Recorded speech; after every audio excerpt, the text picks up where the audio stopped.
All right, today's our last lecture, amazingly.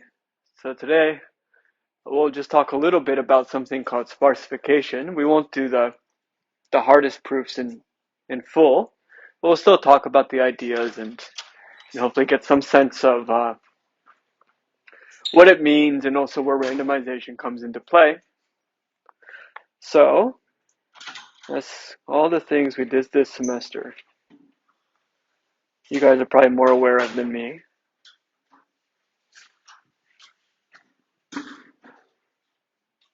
Okay, so last lecture. So some of the algorithms or kind of applications we'll look at is graph sparsification and spectral sparsification. And earlier today, I thought I was feeling ambitious. Thought we might do some applications to metrics and kernels, but I think we probably won't have time. That's okay. And there'll be some interesting techniques. So I guess what we're doing might be called importance sampling to some extent. But also for spectral sparsification, we'll get to see a very strong inequality called matrix Turnoff, which roughly has a very similar effect as multiplicative Turnoff, but it's about random sums of matrices. It's the idea that random sums of matrices are also very well concentrated. And since we now know that matrices can actually describe quite a lot of combinatorial structure, that actually is a very strong statement. Okay. All right, so let's start with graph sparsification. All right, so what's the idea, right? So you take as input on the left some kind of very dense, complicated graph, right? So think of this as having close to n choose two edges. A weighted graph. I guess here it looks unweighted. It doesn't matter too much. But the point is, it's a very dense graph. Okay? And, n squared is a lot, right, to deal with for large n. So the idea is I want to take that really dense graph and compute the same vertex set, but much fewer edges. Okay, so a graph with much fewer edges, but maybe the edges are reweighted. So I delete 10 edges and I take one of the remaining edges and double the weight or something. Okay, and I want to preserve, certain properties of interest from G. Of course, you're going to lose some stuff since you're losing edges, but you pick a property and you try to preserve it. So today we're going to be focusing on cuts. Okay, so a set of vertices and the edges leaving it just for undirected graphs. So I want to sparsify a graph where I reduce the number of edges but maybe reweight them so that the weight of every cut, roughly, is preserved. Okay, so let me make this a little bit more specific. So we'll talk about like a 1 plus epsilon cut sparsifier. So given some graph G with edge weights W, presumably dense, or else you wouldn't maybe find this so interesting. You want to compute a much smaller graph, a sparser graph on the same vertex set, so that for any set of vertices S, right, which induces a cut, the weight of the cut in my sparser approximation is sort of within a 1 plus epsilon multiplicative factor of the cut in the original graph. Okay, so I want to reduce the number of edges substantially, but preserve the weights of all the cuts, right? And that's very useful, right? Like, for example, if I wanted to approximate max flow in an undirected graph, right? I don't know, we do like an MN algorithm or something. Usually there's a dependency on M, okay? And so that's going to be kind of slow over here, where M is very large. But if I can produce a much sparser graph that preserves all the cuts, first M will maybe hopefully go down to something much smaller and it'll get faster. But also we know that max flow is equal to min cut, right? And if I preserve all the cuts, the min cut is going to be within a 1 plus epsilon factor of the original. So I'll figure out the original max flow up to a 1 plus epsilon factor. Okay. Same with other things like sparsus cut, when you want to do things for divide and conquer and stuff like that. So cuts are one of the most important things about graphs. So preserving cuts is enough to still do a lot of the things we want to do. And roughly, you're just going to take your existing algorithms, apply it to the smaller graph, and it'll just be faster because your input is smaller. Okay. So that's the high level idea.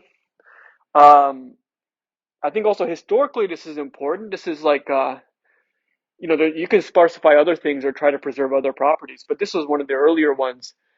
That's like a very highly non-trivial thing. I think the idea of being able to preserve all the cuts was quite surprising when it appeared in the mid 90s. And since then we've gotten more ambitious, or as in general, now there's sort of more of a paradigm of, oh, I'm working in some problem space X, and I have these complicated objects that are too big. Can I somehow reduce the objects to something smaller while preserving the properties I need, and then do my analysis on something smaller? That whole paradigm is just like much more plausible if you can preserve cuts than seemingly you can preserve many complicated things, since cuts are pretty complicated. All right, so we want to preserve cuts up to a 1 plus epsilon factor. Okay, and so here's the full theorem. Okay, so the main question is, how many edges can I reduce it to? Like there's always in some sense a sparsifier that kept all the edges from the original graph. That's not very interesting. It's only hard if I'm forcing the number of edges in the output to go down by a lot. So the theorem is that you can actually get down to n log n over epsilon squared edges. Okay. So n of course is sort of like a lower bound just to keep the graph connected. So really only a logarithmic factor over that.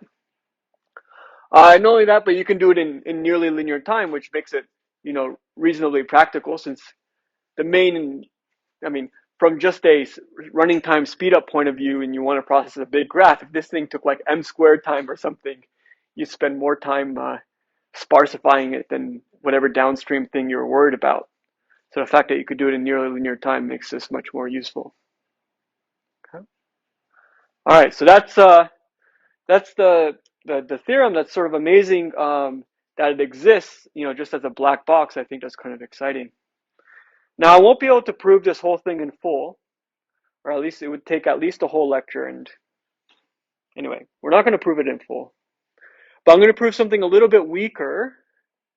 But it'll still demonstrate some of the ideas that come into play, and it's still non-trivial. In fact, this result is to some extent a precursor of the main one, and the main one actually uses many of the ideas that will appear in this weaker statement. So this weaker statement now is, suppose instead of trying to preserve the weight of all cuts, correctly, I just want to preserve the weight of the minimum cut. So I want to reduce the edges a lot. Let's say the minimum cut had some value lambda, and I want the minimum cut in the resulting graph to be very close to lambda. Okay, and at some level, the full argument is sort of dividing the graph up and doing kind of a minimum cut at each part of the graph, so to speak, where sort of it has a small part of the graph and a stronger, more connected part of the graph with a higher minimum cut, stuff like that. So the part that I'm omitting have more to do with sort of graph decompositions and graph structure and graph theory like that to break up the graph to sort of get all cuts. Okay. All right. Okay, so that's what we're going to do. We're going to try to preserve the minimum cut up to a 1 plus or minus epsilon factor. Any questions about the original main statement or the one we're going to prove? Okay. All right. So the main thing we're going to use for this one is just a multiplicative Turnoff bound. So I'm just reminding us. You guys have seen this a million times. But, if we have a bunch of 0, 1 terms, it's going to be well concentrated around the mean as long as the mean is, say, at least log n or so. Yeah? All right. Okay. All right, so let's get this set up. All right, so let's say that G is my input graph, and I'm using W to denote the edge weights, and I have some 6 error parameter epsilon 0, 1. I'm letting lambda denote the weight of the minimum cut. Okay, and for simplicity, I'm just acting like we know exactly the value of the minimum cut. In reality, a constant factor estimate would have been fine. You'll see in the algorithm, and there are algorithms that get like a factor 2 approximation in linear time that, well, I'm not going to present, but they exist. Okay, but as far as just learning about the randomized part of it, let's just pretend we know the value of the minimum cut. All right. Okay. Okay, let's have fun. At this stage, before I unveil anything, does anyone want to take any crazy guesses about how to go about a sparsifier? How to take a graph and reduce the number of edges? I'm curious actually to see if you guys come up with anything. Do you want to preserve sort of the weight of the cut? Any ideas? It could be completely wacky.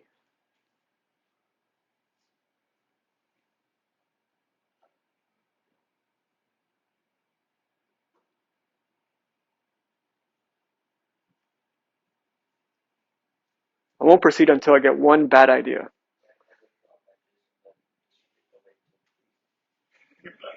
Okay, yeah, we can randomly drop edges and distribute the weights. Okay, so we are to some extent going to kind of randomly drop edges. All right, let's explore that further. Suppose you have two different, these edges are weighted, right? Maybe on one hand, you have a very light edge with weight 1 or something. You have another edge of weight, say, very close to lambda or something. Should they appear in your resulting graph with the same probability?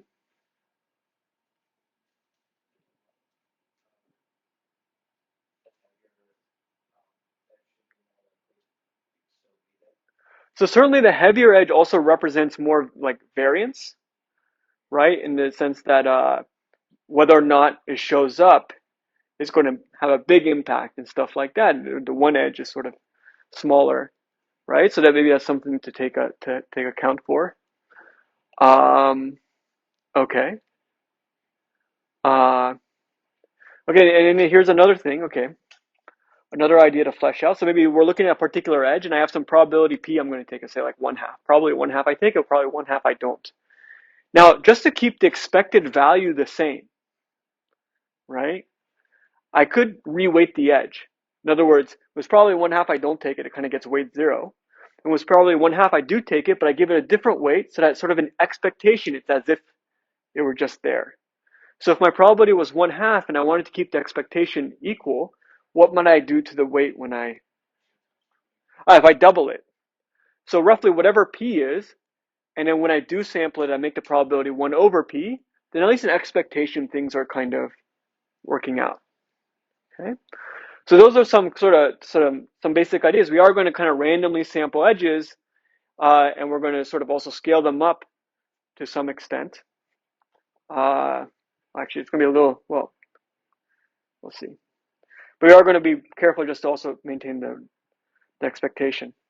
All right, so here's what we're going to do. Okay, so let's let tau be something kind of much smaller than lambda. Okay, so tau, I use tau kind of to denote threshold. So lambda is really our main critical value we're thinking of, right? I want to make sure that all the cuts remain value above lambda. That's like our water level. And I'm starting at the water level and I'm going down to an epsilon squared over log n fraction, which is sort of like the inverse of how big the average needs to be for turnoff to kick in. Right? Log n over epsilon squared is always that kind of magic threshold beyond which we start getting like high probability type bounds. Okay, so I'm just kind of rescaling everything to be smaller by that fraction. Okay. And now here's how we're going to define the randomized weights. Okay, so roughly for every single edge, okay, so tau is a relatively small unit, okay, compared to lambda. And so what I'm going to do is I'm going to round every edge weight to the nearest multiple of tau, which kind of represents something small, fairly small compared to lambda, small enough to get concentration. Okay, so here I'm rounding up to the nearest multiple of tau. Here I'm rounding down to the nearest multiple of tau. Okay, and I want to pick some probability so that in expectation I get the original weight. Okay. What would that probability be?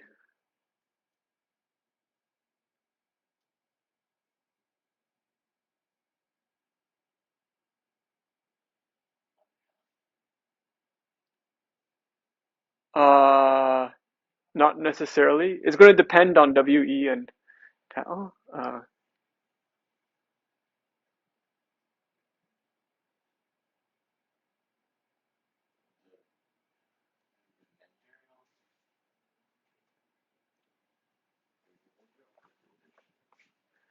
Yeah, okay, so this should be correct. It should be the weight of E minus whatever you round it down to would be your probability. And then if you work it out, you should get the expected value is correct. Okay, so we haven't actually really decreased the number of edges yet, unless all the edges are very close to 1 or something and tau is much bigger than 1, then most of them will get rounded down and some will get rounded up or something. But for very big edges, we haven't necessarily got rid of it that much. Okay, but yeah, maybe just for at least a thought experiment, imagine all the edges originally had weight 1 and lambda was pretty big, so even tau was pretty big. Okay, then every edge is getting sampled with probability 1 over tau. So we're at least reducing the number of edges by a factor of tau. Okay. That doesn't apply to big edges, but there's going to be a post-processing step at the end that's going to take care of some stuff. So, but you can see one thing nice is that at the end, all our weights are unit multiples of tau. That much is clear, right? And not only that, but at some level, any edge weight bigger than lambda, if I'm only worrying about preserving cuts up to lambda or so, making sure I can kind of cut it off at lambda. So to some extent, I now have I effectively have an unweighted graph where all the edges are between 1 and log n over epsilon squared, or an integer weighted graph where all the weights are between log n and 1 and log n over epsilon squared. Okay, up to scaling by tau. So to some extent, we at least have like a small capacity, integer capacity graph. Yeah.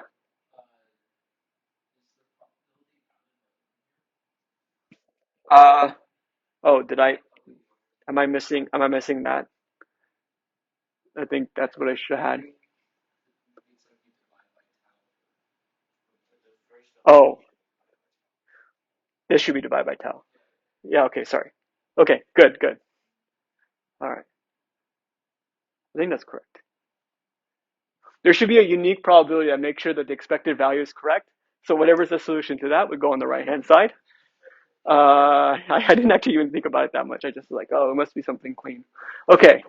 Okay. All right, but that's the general idea. We're going to just first round up to units of tau, where tau is set to be some fraction of lambda, a small enough fraction for concentration to kick in. All right, let's fix a cut for a set of vertices S, and let's look at this. Let's look at our randomized weight. Okay, what are some observations about this sum of our randomized weights of edges in S? For example, what's the expected value?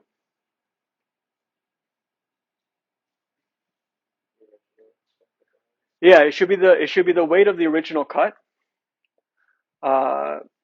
Just by linearity of expectation, each of the original edges in expectation will give back its own weight, and we'll recover the weight of the original cut. Okay, so it's a randomized sum. In expectation, it's going to get you the cut.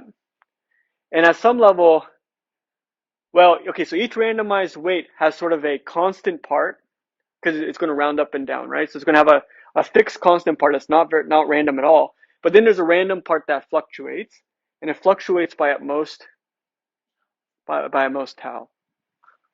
Okay. All right, so tau is at most epsilon squared lambda over c log n, and lambda is always less than the weight of the cut because lambda is the weight of the minimum cut in the graph.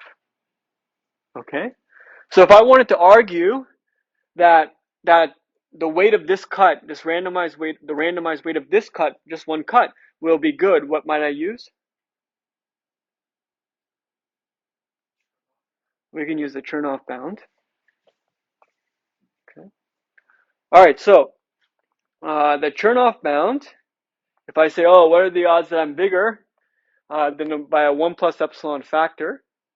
Okay, so this is really a random sum of terms between 0 and tau, ignoring the constant part. Okay, normally we're used to doing things between 0 and 1. So to normalize, we just divide everything by tau. So what was mu here will become mu divided by tau when we put it in the top right. Okay. All right, so we'll get something like c log n over 3, the weight of the cut divided by lambda. Here I've already substituted in for tau. Okay, so tau had an epsilon squared divided by log n over lambda. The epsilon squared's canceled out. There's a log n, there's the lambda. Okay. All right, so good. And we can bring down the n, and you get some really polynomially small in n, and even a better polynomial if the weight of the cut is much bigger than lambda. Okay. All right, and the other side will be the same. So I skipped a calculation. Okay, so also on the negative side, the cuts will be concentrating. Okay, so that's good. So for at least one cut is good. In particular, if we took S to be the minimum cut in the original graph, then it with high probability have roughly the same weight in our randomized graph. So we know that in our randomized graph, the minimum cut should be at most 1 plus epsilon lambda, just from preserving the minimum cut from the original graph. Okay, but now I want to show it's at least, say, 1 minus epsilon lambda. And to do that, we have to figure out how to address all cuts. Okay? So this is the part where things actually get interesting. So every single cut is fine. It's just a random sum. They're all small. We chose tau to be small enough to get concentration for one cut, right? But the issue is that I want to show that all cuts are good. How might I go about this? Or what makes this hard?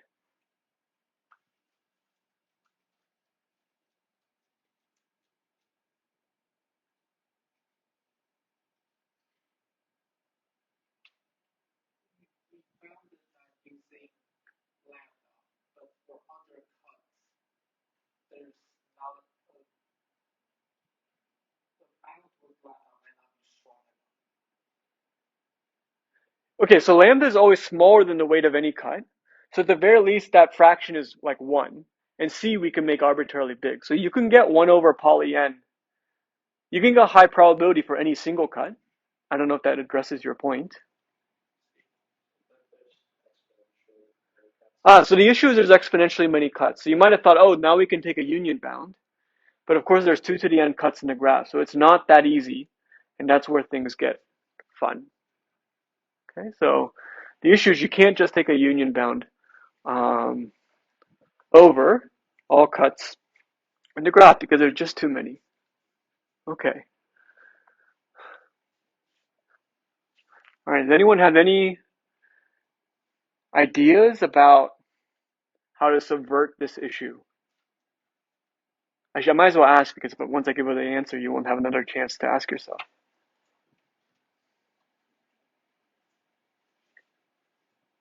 Why might we have any hope at all? Any random facts about cuts, etc.?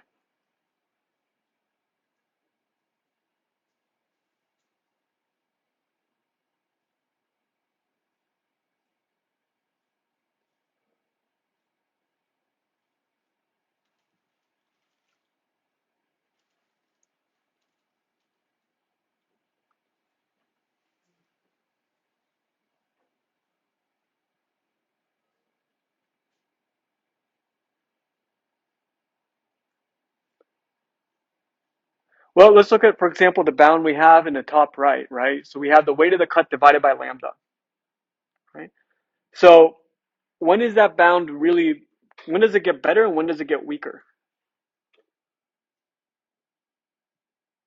When is the bound at its weakest? Yeah. So if it's like a minimum cut, for example, then that fraction is just 1. You still get 1 over poly n, right? But it's still the lowest a fraction can get, right? So for example, the minimum cuts are maybe the first thing to address. Can we show then just for starters, that we preserve all of the minimum cuts in a graph, right? Because there could be more than one. Can we show that we can preserve all the minimum cuts, let alone all the other cuts? We'll worry about that later. Can we argue that we can preserve all of the minimum cuts?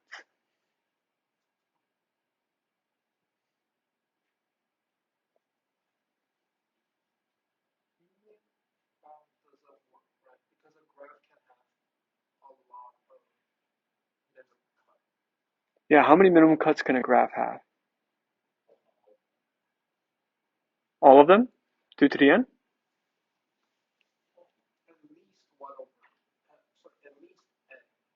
At least n? N would be fine. Okay, so we have it between n and 2 to the n. Good. Ah, it's O of n squared. Okay, so if we go back to one of our early lectures, this is actually one reason why the randomized contraction algorithm turned out to be so important in hindsight. Okay, so remember that we did this randomized contraction algorithm, we contracted edges, and boom, out came the minimum cut, right? And this is, I deleted something here. That's okay. But we had this question of, when we did this lecture, I asked, oh, how many minimum cuts do you guys think there are in the graph? We took a vote and stuff. But the answer was roughly n squared, because any particular minimum cut output was probability n choose 2, 1 over n choose 2, to be exact. Okay? So we actually showed there's only n squared minimum cuts in the graph. So you actually could, if we just make C big enough, take a union bound over all the minimum cuts in the graph. Okay, so that actually gives us some hope. Okay, well, where do we go from here? Actually, any ideas for where we go from here? So we've addressed the minimum cuts. There's some connection to the random contraction algorithm.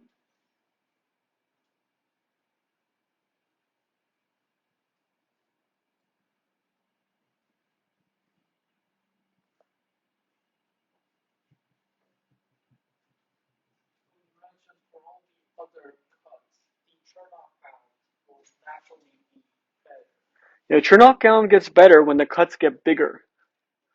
The Turnoff bound gets better when the cuts get bigger. That's important. That's 1/2 of it.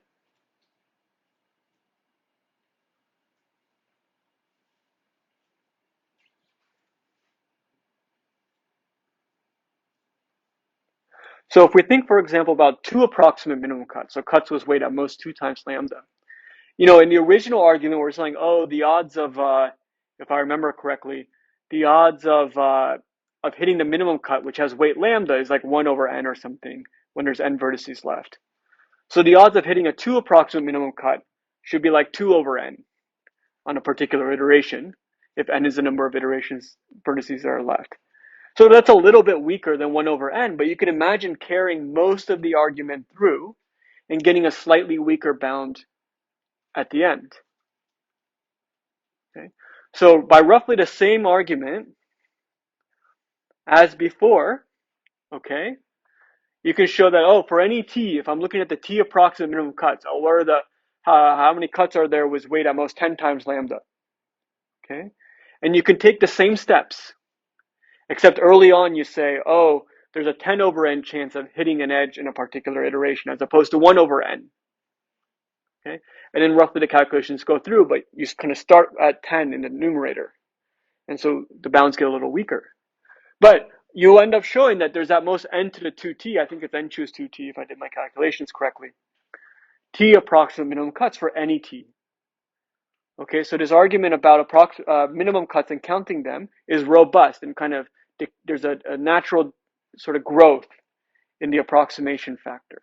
10 times minimum cut, n to the 2 times 10. 100 times the minimum cut, n to the 2 times 100.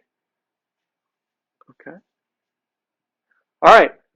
So it turns out there's a lot of structure to cuts in graphs. Okay. I think that's sort of a philosophically very important thing. Okay. So finally, how do we actually prove that all the cuts are good? So I'm going to let Q sub t denote all the cuts as weight between t times lambda and t plus 1 times lambda. So I'm dividing everything up by weight. Okay. And, okay, so if I look at, I know that there's at most n to the 2t cuts in this family. And if I look at any particular cut in this family, and I did, some kind of Turnoff style calculation like before, okay? Okay, so our previous calculation, so now when I look at this sum of WE over lambda, it might be a little bit small and blurry, right?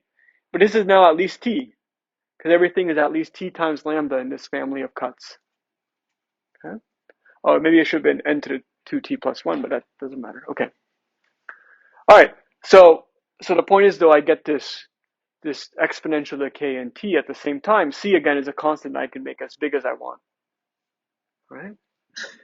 Okay, so same with the other side. So let's call a cut bad if it's off by more than a 1 plus epsilon factor on either side. Okay? And if I look just at QT and I want it to bound, the probability that some cut, at least one cut in QT is bad, how might I do this?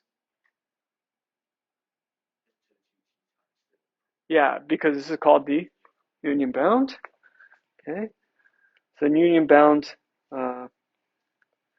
right? N to the 2t times this probability. C is still under my control. I'll make C big enough so it's still roughly n to the negative ct. Okay. All right. Now, if I want to show that no cut is bad, okay, the probability that some cut is bad, out of the entire graph, how might I go about this? We can union bound over t. Okay. So summing all the t's from 1 to infinity.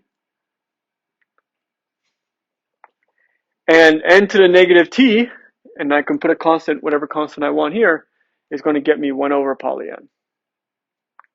Okay. So I have enough to actually union bound over all t's, because it goes down so quickly in t. Union bound over everything, and now we've proved that all cuts are preserved. Okay, so that's already kind of cool.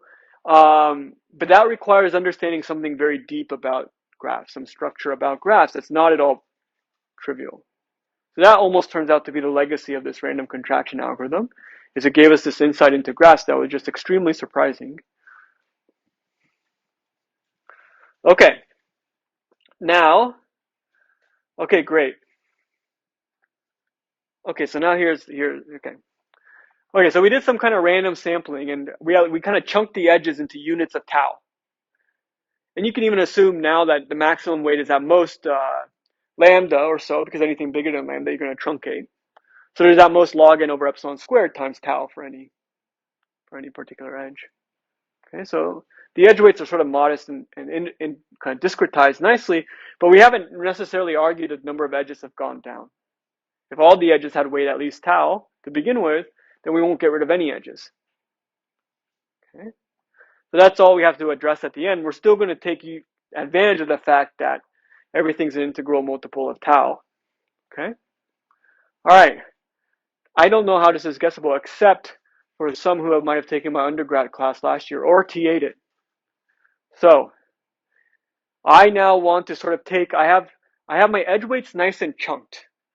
They're all in units of tau, where tau is like a pretty large fraction of lambda. Okay.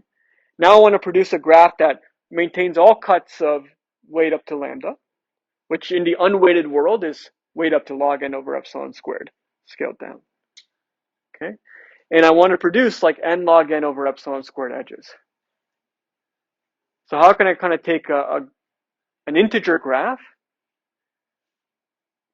okay, and preserve all connectivity in an integer weighted graph, and preserve all connectivities up to log n over epsilon squared with n log n over epsilon squared edges.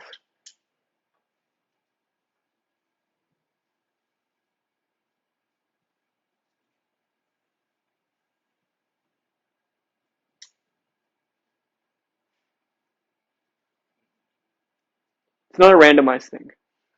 It's a deterministic thing.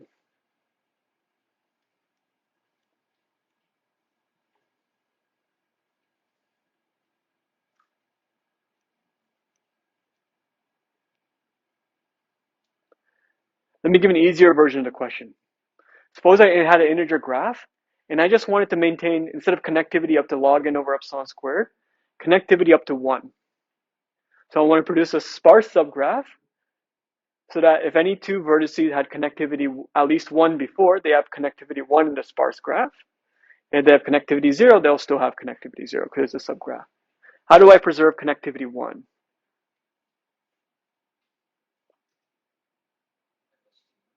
A spanning tree. So I build a spanning tree of the graph. Anyone who is connected in the graph will still be connected. All right. Does anyone want to try to guess how to do connectivity 2? Up to connectivity 2. So if two vertices had connectivity 2 in the original graph, in your output graph, they should have connectivity 2.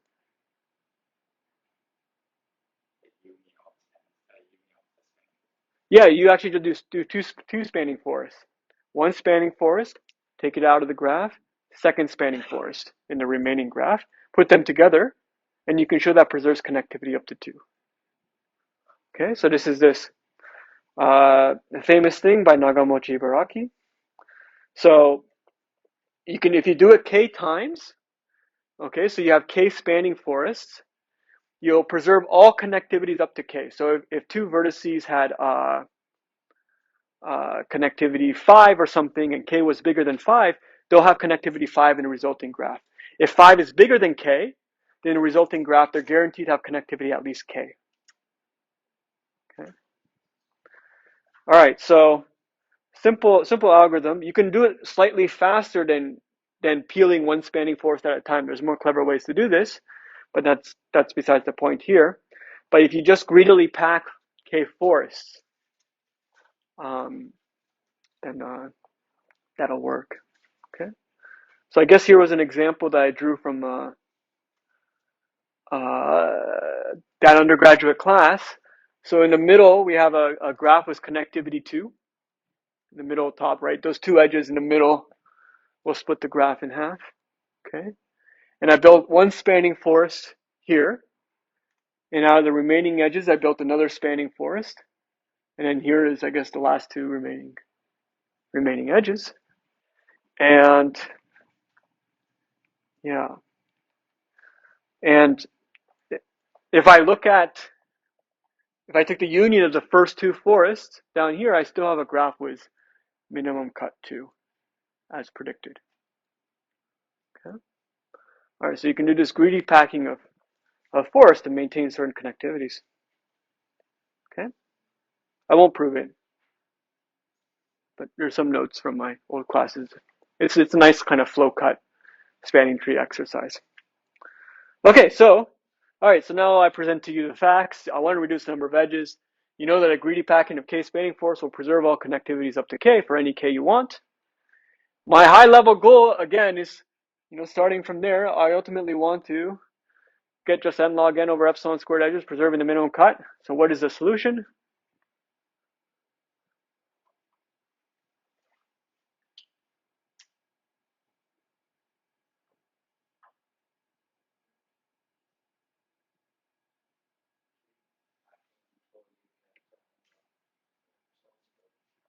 Yeah, so how many trees should I pack? How many forests? Yeah, so what's k? What should I choose k to be? About log n over epsilon squared. So if I scale down the graph, I divide by tau, so it's just a small integer unweighted graph, and then I do log n over epsilon squared forest packing with respect to the scaled down weights, and then I scale back up afterwards. Then you'll preserve all the connectivities, right? So okay, so right, okay, so when you scale back up, tau log n over epsilon squared, you're going to maintain all connectivities of roughly lambda. You can be safe and make it 10 times lambda or something. Okay. All right. So the chunking let you get it ready to do this final processing step, and you need m log n over epsilon squared edges. Okay, so that's all I wanted to prove on that. I'll only note that the real proof does use these ideas. So it does use the fact that there's a small number of cuts close to the minimum cut, and actually also does the tree packing as well. But it also does a little bit of kind of like decomposing the graph into like, oh, here's a part of the graph where the minimum cut's very small. The rest of the graph has higher minimum cut value. So I can sample these edges with that particular value of tau. But now for the other edges that sort of have higher connectivity, so to speak, lambda gets bigger. That means tau gets bigger, which means the odds of them getting sampled goes down. So you can kind of decompose the graph and get lambda to be larger and larger and smaller parts of the graph, but that ultimately lets you sample those higher up edges with smaller probability, and that brings the whole number of edges down. So it's a little more complicated, but it's building on these ideas and sort of in a multi-scale kind of way. Okay. All right. Any questions? No questions. All right. So let's talk a little bit about this. This might seem a little more algebraic, but hopefully we can make analogies to what we just did, which was more combinatorial, maybe easier to understand, so we can understand where everything sort of fits in. Okay. I won't do any of the hardest proofs. All right, so we're going to be talking about symmetric and positive semi-definite matrices, which we've seen quite a bit. You know, symmetric means A is equal to A transpose. More important, positive semi-definite means that the inner product is always non-negative. Okay, so positive semi-definite matrices sort of play the role of, you know, in the multiplicative turnoff bound, it only works if the numbers are between 0 and 1, and in particular non-negative. And that's sort of why we need to focus on positive semi-definite matrices here, implicitly. Basic example of a PSD matrix was the Laplacian of a graph.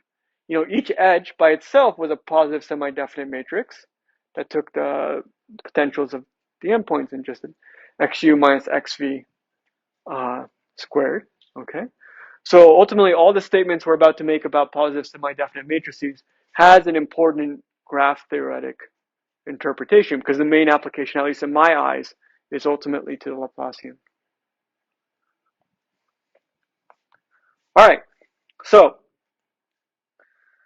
just some things about positive semi-definite matrices. So with positive semi-definite matrices, you can order them or partially order them naturally. So we'll say kind of A is less than B if whenever I do like an XAX or XBX, XAX is less than XBX. So some level of sort of the inner product induced by A is at most that inner product induced by B. Okay, and that gives a useful partial order.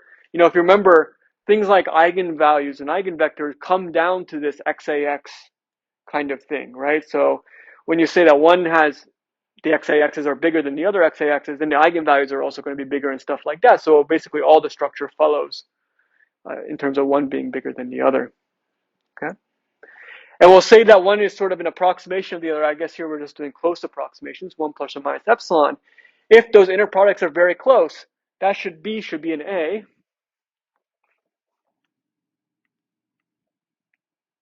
Okay. So what this is saying is that 1 minus 1 epsilon XAX is at most XBX, which is at most 1 plus epsilon XAX. And that goes on to tell you things like, oh, the eigenvalues of A are going to look like the eigenvalues of B. That means a random walk. Oh, if it's a matrix, if it's graphs, then a random walk on one might behave like a random walk on the other, and all these various other properties. Okay. All right. So, okay. So here then is sort of the analogous result for matrices to graph sparsification. So we're going to start with a positive semi-definite matrix that's a sum of, maybe think of them as smaller individual positive semi-definite matrices. Okay, so we have all these BI terms, there's M of them. Okay. And now the goal is maybe to take that sum of BIs and come up with a smaller, maybe reweighted sum, right? So come up with some weights, one for each I, but ideally most of the weights are zero, and there's a relatively small number of non-zero weights, or a limited number of non-zero weights, so that this reweighted sum still preserves the original matrix. Okay. So the obvious thing, I mean, this doesn't just occur with graphs. This also, you want to reduce your data set or whatever. You're doing regression. You're doing all sorts of different things. But the appeal is that inequality, I mean, that output guarantee tells you that the middle sum for your application hopefully is good enough, right? And it's good enough, and it'll just give you a 1 plus epsilon error overall in whatever you're trying to do. But the sum ideally will be much smaller. It will fit in your computer. Everything will be much faster to work with, etc., etc. Okay. So if we apply this to the Laplacian of a graph, so a Laplacian is, to begin with, a non-negative weighted sum of these smaller positive semi-definite matrices, each of which represent one edge. Okay. So if I'm able to sparsify sums of matrices in general, okay, and I apply that to the Laplacian, then that's going to actually, at some level, give me new edge weights that hopefully are sparser than the original edge weights, like fewer non-zero values. That still preserves the Laplacian of the original graph up to a 1 plus epsilon factor. So now we're getting a reweighted graph where the Laplacian is very similar. Since, one of the things the Laplacian includes is cuts, that will also give you a cut sparsifier like we just did, but it'll give you more. Okay, so preserving the Laplacian is stronger than preserving all the cuts of the graph. Okay. All right. So, if you wanted to, I don't know, run like the spectral sparsus cut where you want to get the first eigenvector and stuff, this will be more useful. Okay. All right. Okay, so, all right, so here I think, so that's the motivation. This is sort of our goal. Can we take a sum of positive semi-definite matrices and sparsify them? Okay. All right, so this one is actually, well, in reality, it's more complicated, but for us, it's not going to be as complicated as last time because we're going to black box some stuff. We're going to black box this big hammer in particular. And I guess my main goal for the rest of class is just roughly to kind of introduce this, give some context for it, get us somewhat familiar with it. Because the idea that sums of matrices can behave like sums of numbers is kind of a profound one. Okay. So, matrix Turnoff bound, you should think about it as analogous to a multiplicative Turnoff bound. Instead of sums of numbers, I'm looking at sums of random positive semi-definite matrices. Okay, so usually for us, random variables were numbers, but they can also be matrices. They can be any number of things. Okay, so just some matrix appears, right, randomly, but they're done independently, just like we require with multiplicative Turnoff. Okay. We require them to be positive semi-definite, which is the analog of being non-negative for numbers. Okay. And, before we said the numbers, so we're going to do scaling a little bit differently, but in the multiplicative Turnoff bound, it's important that the numbers are between 0 and 1, in which case we needed the average to be about log n over epsilon squared for things to become interesting. Here I'm going to scale everything down so the average is 1, so to speak, but I'm going to say that each xi in the matrix sense needs to be bounded above by epsilon squared over log n, which is the inverse. So I'm just scaling things down. But let me explain. So in the second line, it says that every xi needs to be bounded above by epsilon squared divided by c log n times the identity matrix.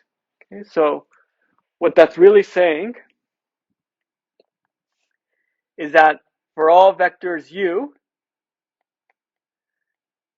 this inner product is at most epsilon squared over c log n u. Okay, so especially if this was a unit vector, so this term just becomes 1. Some level xi in any particular direction can only contribute roughly epsilon squared over log n. Okay, so xi can't really be too big. Its eigenvalues can't be too big. It's saying the biggest eigenvalue can be at most epsilon squared over log n. Okay, so these are relatively small matrices compared to the average. Okay, and then I'm going to say, okay, suppose their expected sum is the identity. Then the odds of them deviating from their expectation, which is the identity, is at most polynomially small in n. Okay, so a sum of PSD matrices is also going to be concentrated, just like you would expect with random numbers. Okay, so let me explain why this is sort of interesting. Okay, or let me try to explain why it's not so easy to prove. Okay, so so one way to think about this, okay, is let's fix a direction u.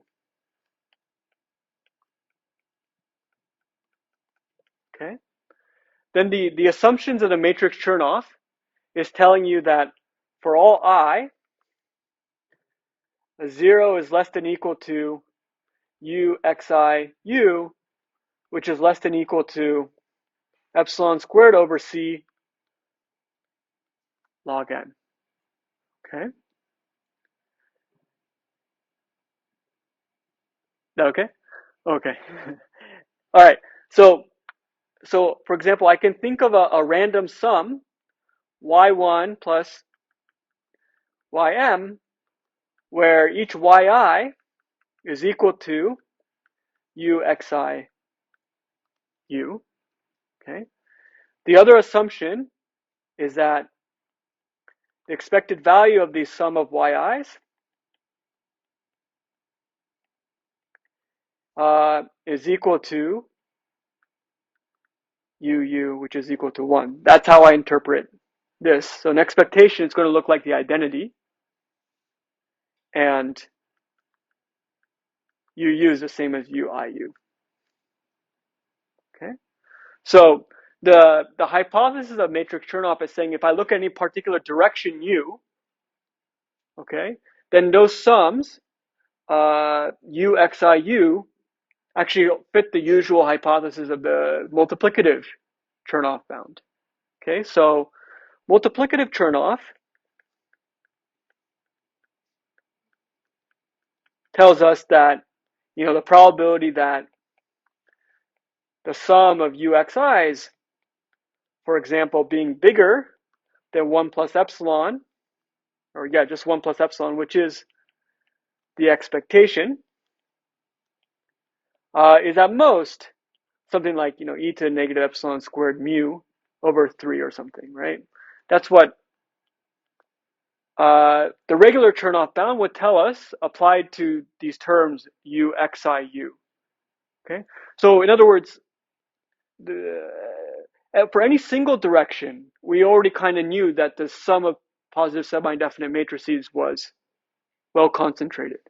If I sort of project onto the direction u, for any particular u, it's already concentrated just by multiplicative Turnoff.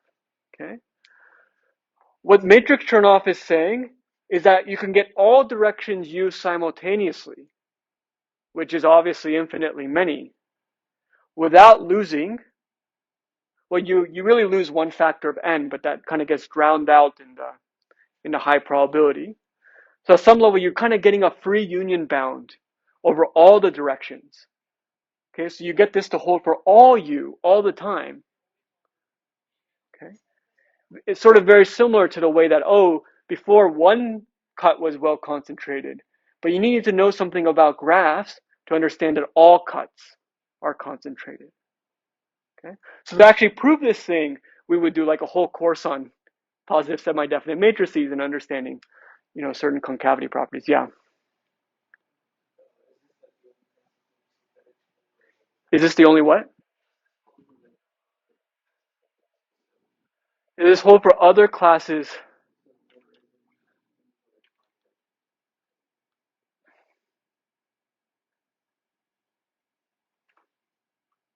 So I shouldn't outright say no, right? I think there's exceptions. I will say that, so why do positive semi-definite and symmetric matrices behave so much better than others? So at some level, I mean, a lot of it goes back to the spectral theorem. The fact that matrices are at some level diagonal secretly. Okay, so maybe that's one analogy. Okay, so if all of the if all the xi's were diagonal matrices, then at some level you only have to worry about n directions because you only have to worry about those n coordinates along the diagonal. And then you can actually just do the regular Turnoff bound, kind of apply to each coordinate, each of the diagonal entries, so to speak, and then take a union bound over all n, and kind of life is good because there's really only n obvious directions that you only have to worry about if everything was diagonal already. That's not 100% true with a generic positive semi-definite matrices. Each of those matrices, if you rotate them the right way, will become diagonal, but they're not like compatible with each other. They're not simultaneously diagonalizable. So you have to address that in the proofs. But you do address that in the yeah. Anyway, so you do a lot of. So I would say there's this whole kind of area of what's called operator theory, which is kind of symmetric matrices, and trace inequalities, which are very well behaved for positive semi-definite and symmetric matrices, that at some level are trying to develop analogs, inequalities that are for symmetric matrices that are analogs for regular numbers. Things like AMGMs, things like establishing whether the log of a matrix is concave, so you can define the log of a matrix for, anyway. And they're roughly trying to see how much of regular adding up and multiplying numbers carries over to symmetric matrices. And it's out of this toolkit that comes out of this matrix Turnoff stuff. So physicists needed this for many years because it has to do with quantum mechanics and stuff. Yeah, okay. So not a complete answer to your question, but it is true that symmetric matrices are incredibly well behaved compared to others. And the only exceptions that might come up are things that are one clever transformation away from symmetric stuff. So it's possible there's some applications where you can tweak something early on, get it to the symmetric case, do this, and then maybe repair it back. But I think the core kind of technical stuff I have in mind are very specific to symmetric matrices. I'm not 100% sure about going beyond it. Okay. All right, it's a bit of a rant, but it's the last class, so it's okay. All right. Okay, so anyway, so matrix Turnoff you can kind of think of as a free union bound over all directions simultaneously. And there's something kind of very deep and important that happens in that.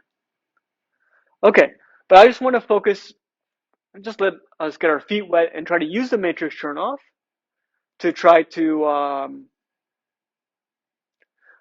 compute a sparse sum. Okay, which I think is already kind of interesting. And it'll demonstrate importance sampling. Okay, so I want to apply matrix Turnoff to sparsify something. Okay, all right, so at some level we need to figure out what xi should be and stuff like that. Okay, I'll also point out that maybe one issue is that here everything is sort of normalized so that an expectation adds up to identity. But there, A is a generic matrix, right? So maybe we should try to address that first. How can I try to normalize things so that my A becomes the identity matrix?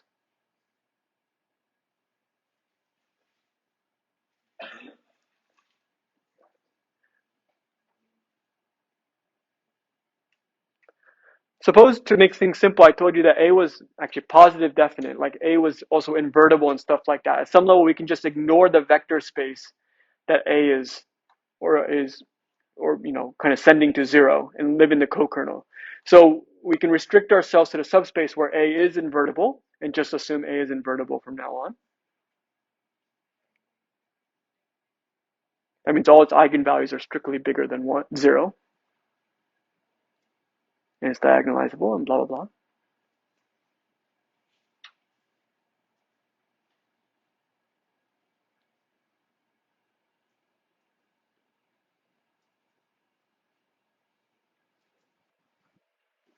So you guys haven't seen this trick before, but here's what you can do. So we start with A is the sum of all these BIs. Okay. And now what you can do is you can apply A to the negative 1/2 on each side. So what's A to the negative 1/2? Well, think of just the eigenvalues. And for each eigenvalue, make it upside down and do the square root. Okay. All right, so this is well behind. Okay. So A inverse actually just takes the eigenvalues and does the reciprocal of the eigenvalues. And in the square root of a positive definite matrix, we'll just take the square root of the eigenvalues. Because ultimately, you can even think of A being a diagonal matrix. We can imagine we rotate the space so that A is diagonal. Then it's clear how to get the A to the minus 1/2 because you just take the negative 1/2 of every eigenvalue along the diagonal.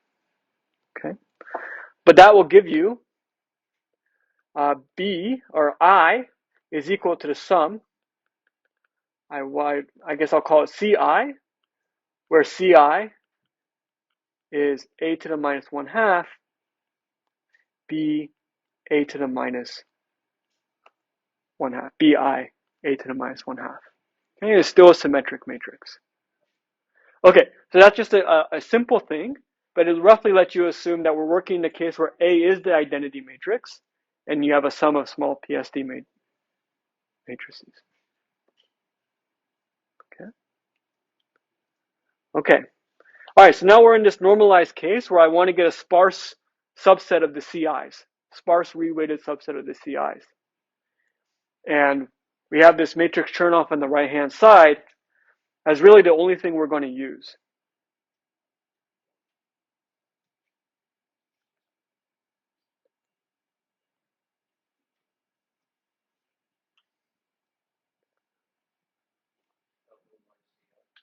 Sorry? Yeah, okay, so CI should be some kind of, okay. So we'll do like an all or nothing thing, right? So with some probability, we'll include WICI. With some probability, we won't. And in expectation, we want it to be equal. I mean, the same. So let me set up some generic thing then. We'll figure out how to, there's going to be a few issues that come up, that's okay. Let's say that I'll give it weight 1 over pi, CI, with probability pi, and 0, or the 0 matrix, with probability 1 minus pi. We have to figure out what pi is, okay? But just from this kind of structure, in expectation, you'll get CI, right? Because you'll get pi times 1 over pi CI, okay. So that's sort of important sampling, okay? All right, so that's a generic template, but now I sort of want to choose pi. So let's think about what's going on. If I make pi small, that's good because my sum is more sparse, right? But now what's the risk? Why can't I just make pi super duper small?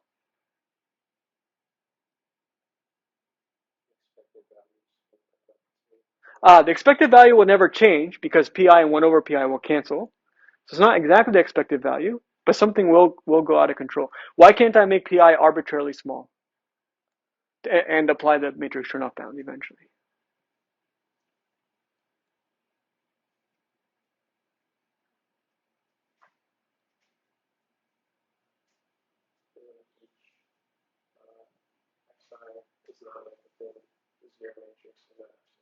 Yeah, okay, so we're worried about the biggest eigenvalue of this output, Ci over pi. And that condition says the biggest eigenvalue can be at most roughly epsilon squared over log n. Okay, so that means we need So we require 1 over pi times, I guess I'll call it mu1 of ci. Mu1 being the biggest eigenvalue of ci. This needs to be at most, epsilon squared over c log n, where c is whatever constant. Okay? So that means I need pi to be at least mu1 ci over c log n.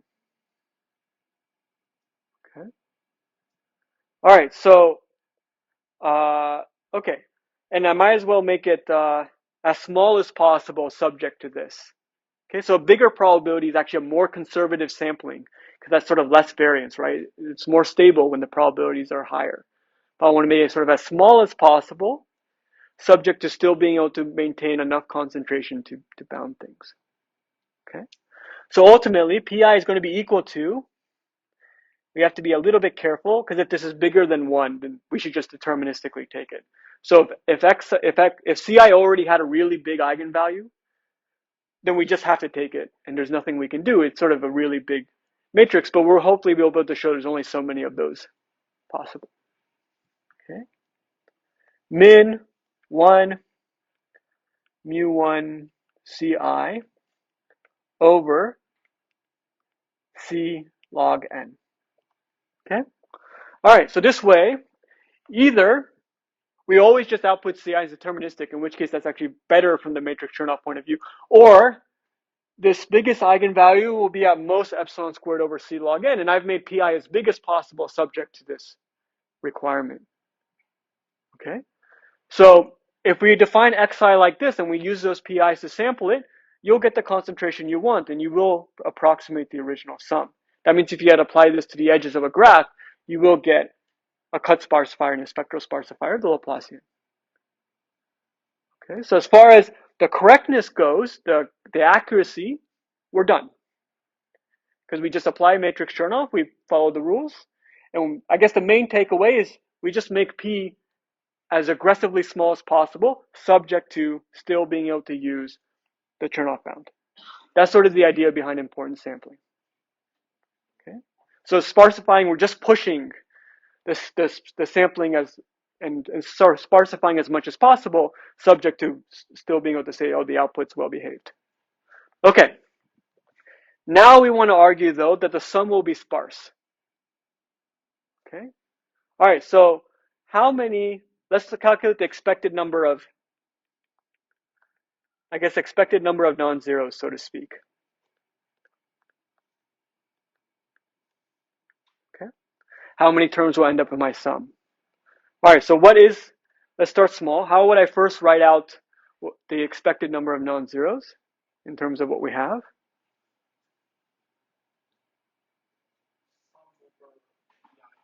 Yeah, it will be the sum of pi's.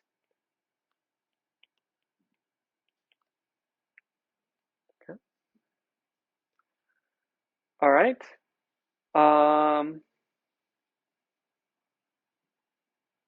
Good.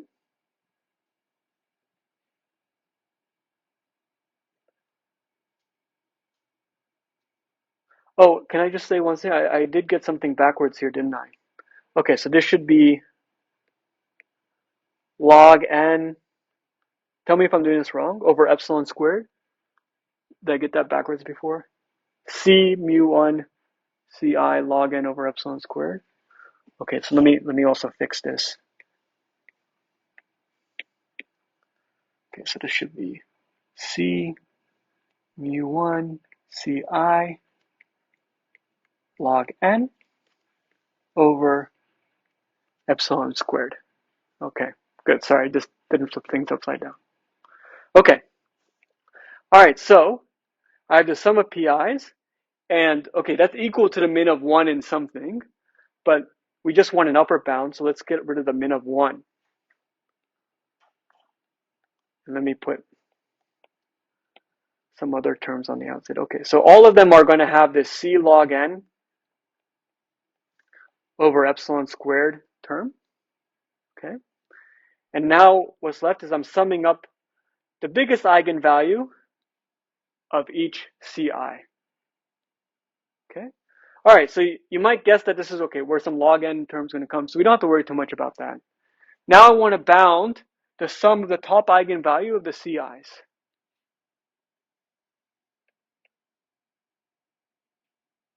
It's the only thing we have left in the entire class. The last eigenvalue analysis of your life. Maybe.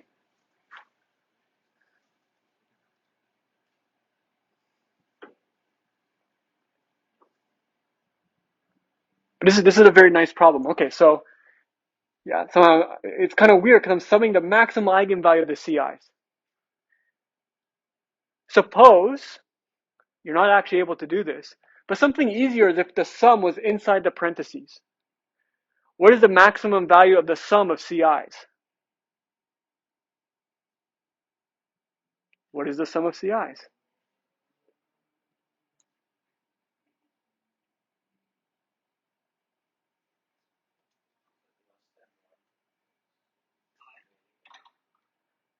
Well, okay, this is not weighted. This is just the original terms that added up to I. So you're looking at a bunch of matrices that add up to identity matrix. So if you were looking at the maximum eigenvalue of the sum, if it were interchanged, it would just be 1. And then you would amazingly produce only log n over epsilon squared terms. That must be impossible, because that means you could get log n over epsilon squared edges in the graph to maintain stuff. That's impossible. Okay, so that's a little bit too aggressive. But at some level, you do know that the Ci's are small, and you're hoping that the eigenvalues should be small, right? They can't be too big because they should all kind of add up to the identity matrix, right? Okay.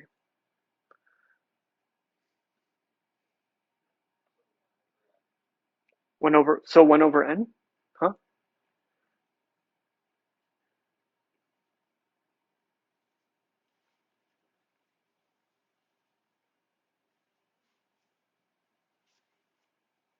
So maybe, one thing that's sort of messy, right? Why is it hard to think of multiple eigenvalues kind of adding up?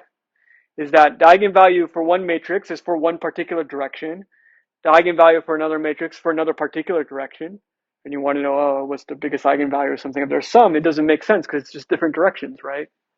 It's kind of confusing. Okay. So part of the issue is the fixation on the first eigenvalue. It's actually very hard to work with because for each of those CIs, that also represents a different direction in the underlying geometry. Okay. So one thing that's always bigger than the first eigenvalue for a positive semi-definite matrix is all the eigenvalues. Okay. So I won't write out this term.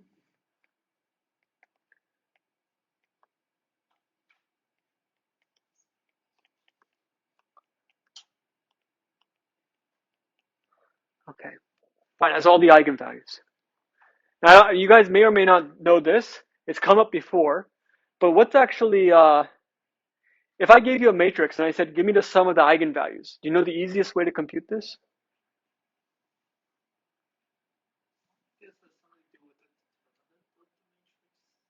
No, also determinant I think is hard to, no, it's easier. What if I told you the matrix was diagonal?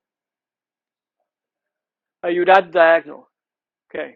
Now, what if I told you the matrix wasn't diagonal? Yeah, you still add the diagonal. Okay. So somehow the trace of a matrix actually doesn't change when you rotate the space, which sort of makes sense. Almost all useful properties of matrices shouldn't change when you rotate the space because there's no like particular special space that's distinguished anyway. Okay. So if the trace is rotationally invariant, then, and I'm looking at the trace of Ci, I can rotate it so Ci is diagonal, and then I get the eigenvalues. So that means the trace of Ci is the sum of eigenvalues. So this is the sum over all the terms I, the trace of Ci. Okay, so I'm just summing up along the diagonal, each of the Ci's. Okay, all right, we're really close. We're really close. There's only like one step away, so I'm giving it to you guys. How do I finish this? Yeah. Ah, now you can put the sum inside the trace. If you're just summing up the diagonal of a bunch of matrices, you could have added the matrices first and then sum the diagonal.